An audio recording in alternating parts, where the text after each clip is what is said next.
Right now it is time for Main Street Magazine on Robin Hood Radio, where we welcome in Thorin Kristendatter and we take a look at the pages of Main Street Magazine. Both the magazine itself, which is available for free pickup throughout the tri-state region at many locations, and also their companion website, mainstreetmag.com. Good morning, Thorin. Good morning. How are you? I am absolutely fine. Great. As we are only, I think, 18 or 19 days away from the first day of spring. That is fantastic news. Yeah, but of course, March always has surprises in it for us. Oh, indeed. Well, you know, I saw the magazine, and an optical illusion to me. Oh, really? Yeah. My first glance at it was, oh, there's a bird on the front page. Guess what, folks? It's not a tropical bird. Don't listen to Marshall. It's an interesting picture, though. You met Frank. Yeah. That's Frank the fish. No, we decided to change it up a little this year for our animal and farming issue, and we've never had a fish on the cover before for that, so we had some other options. Both Libby and Laszlo sent us some great photos, and the office kind of unanimously voted on the fish. So, you know, we were happy to make Frank a cover model, and Libby had a lot of fun, you know, getting that shot. And so, hey, you know, they started delivering yesterday, and Libby said that she got quite a few compliments already that folks like the cover. So. Oh, yeah, no, Frank the fish is great, but like I said, at first glance, if you're not looking closely, it looks like a tropical. Frank looks like a tropical bird. It looks like wings, right? His, fins? Yeah, it looks like a bird, almost like a small bird in flight, but and a colorful fish nonetheless. I think it's a beta fish. She said it's her fish, so I think she said it was a beta fish. I don't know. But fish are fish, and it's it will create lots of comments. I hope so, and I like the optical illusion. It gives more intrigue. Yeah, it's especially on the black background. It's just a great shot. All right, let's move on to the inside, and the first article by C.B. Wismar, Inner Vision, Outward Expression. This is the artist profile on KK Kozik, who, for some of our readers, may remember she wrote some pieces for us a couple of years back. Super interesting lady, very talented, and CB here gives us her journey and artistry. And as you'll see, you know, her paintings are quite phenomenal. You know, her paintings are phenomenal, and CB he's got a nice touch with writing.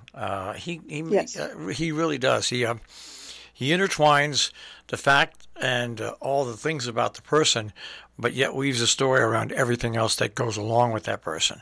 And not everybody can do that in a magazine article. He does a great job with that. Yeah, he has a certain style, which is fantastic, especially for subject matters like this. Now, for you folks, I think you have a great friendly faces this month, as they are all, of course, animals. They are. Ashley came up with this idea some years ago for our animal and farming issue, and so every March they're friendly faces, and so we have a dog, we have a horse, we have a couple of birds that kind of honestly freak me out a little bit, a cat, goat. And so instead of people, they are animals to go along with the theme. And I got to tell you, people love it. Ashley says this is her favorite friendly faces of the year. And she loves putting it together and working with people, and because they love to talk about their animals. And so it's just a lot of fun. I like the goat, I have to say, because there's two things I can get hooked watching on the internet. Yeah. One of them are baby goats. Goats, they're romping around because they're just full of abundant and miniature horses. I love the miniature horses, and baby elephants. But baby goats to me are just great. Just the way they hop around and run and stuff like that. But it's great to see all the animals, pictures instead of human beings. Yeah. And I think there's probably no better month to do that with what's going on in the world. Animals. You got that right. Animals are just, to me, are very, very relaxing. I know when I come home, and I'll put on the TV now especially, and I see what I see, I turn the TV off, and I just sit and I appreciate my cats and my dog. I pet them, and the unconditional love they give back is amazing. So anyway, we'll move on in this issue. Birdman. Yeah, there are a lot of birds here. For their entrepreneur feature this month, Christine interviewed Thomas Cullen, the fourth of TC Management and Falcon Excursions that are down in Goshen. It's quite an interesting, story that, for example, JFK Airport had hired them at some time to keep the unwanted birds away with their predator birds. But just learning about their business, how it's grown, about the actual birds, how they acquire these predator birds, how they train them, and then the excursion part of their business is quite fascinating.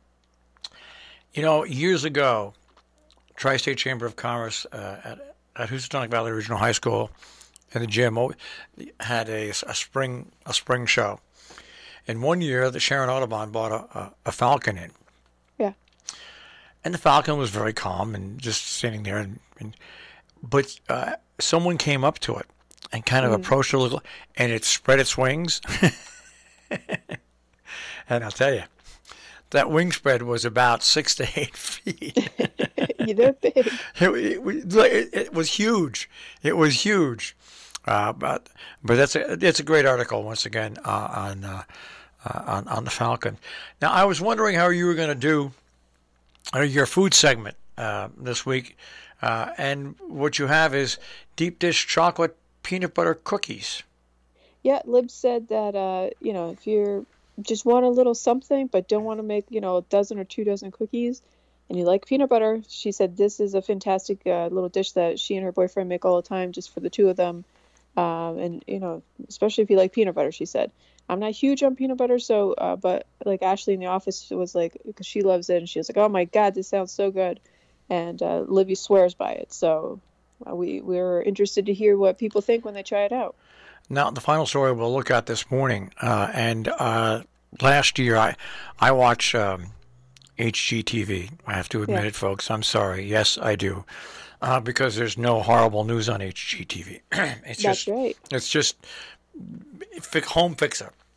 Anyway, it's all about improvement. Yeah, and there's a show on where this, I think it's a mother and daughter, and they buy rundown houses and they fix them up and they sell them for just like only $20,000 over what it cost.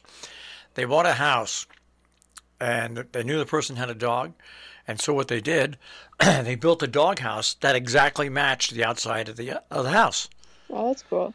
And I say this because it leads into the next story, which is real estate has gone to the dogs.